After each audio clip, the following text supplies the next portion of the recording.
Gerrit, welcome to Floor Talk. It's great to have you on the show today. Thank you very much for having me on your program. My pleasure. So let's start off by talking about CNH. Tell me about the company and the segments you operate in. CNH is the world's #2 in agricultural equipment. And in the Americas, we are the #5 in construction equipment. We are 36,000 engaged, motivated colleagues around the world. And we are supplying the farmers and builders in the world, and particularly here in the United States, which is the home country where all our brands were born in the 19th century. So proud to be here at the New York Stock Exchange. We just had our Investor Day 2025, and I think we're going to talk about that a bit. Yes, we are. So you had your Investor Day here today at the New York Stock Exchange, and you unveiled your new strategic plan. So tell me, what are the key priorities, and how do you see it shaping the company's future?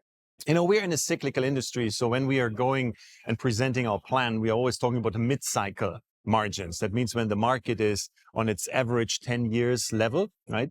And we have presented a plan how we are going to further enhance our margins by 450-ish margin points from a place that is around 12.5% today to 16 to 17% adjusted EBIT margin for agriculture. I think the plan is pretty credible. We have we laid out very, very detailed the steps, how we get there, the engagements and the activities. And that was pretty compelling. I think that is one of the key pillars that we delivered today.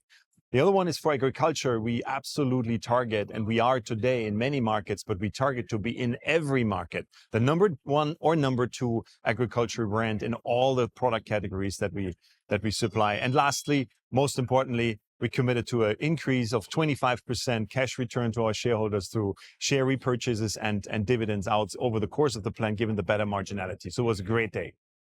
Now, CNH is focused on innovation and precision tech. So how is it helping farmers tackle challenges like cost and labor shortages? Well, the precision technology makes their life on the one side easier, and it makes it more predictable for them and how to take decisions in a more informed way.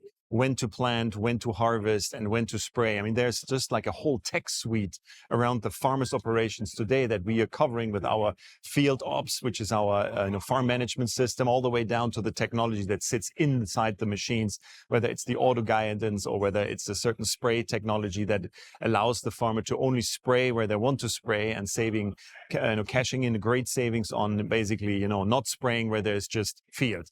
So there's a great tech stack that we have in play that makes the farmer's life, I wouldn't say easier, but it makes it more predictable, more profitable, and it makes, it allows them to have better informed decisions.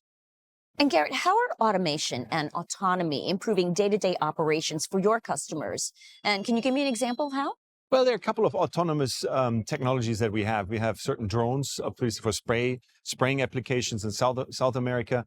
We're having an autonomous tillage, which is one of the, before you plant, you do tillage. You basically prepare the field. And that is an operation which you do in spring, and that's what you do in autumn, in the fall.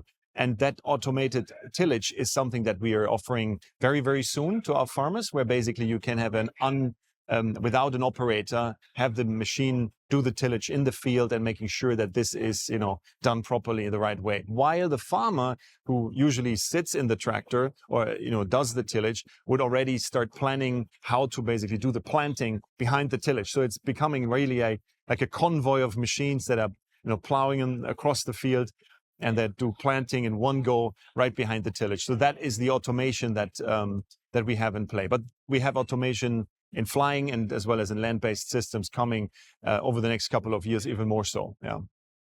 Now you operate with 2 global ag brands. Now tell me, how does this dual brand strategy benefit your businesses and customers? I think we can do a much better job, giving these 2 brands their full potential. I think in prior approaches, we had basically those 2 brands coexisting one next to the other, almost like 2 independent companies.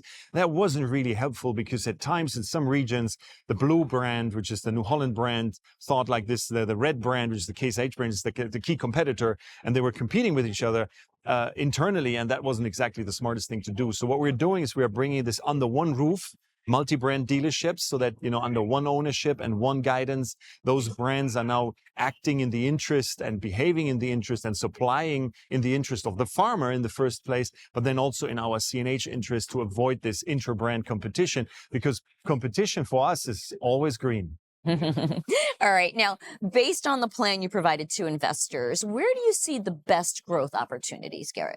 I think the biggest growth opportunities are in, improving in margin growth opportunities first, and then top line. But margin growth opportunities is we can do a much better job managing our cost of non-conformity. I think we have, unnecessary spending inside our company that we can reduce on, let's say, quality related inefficiencies that we are now cutting quite drastically by improving our processes.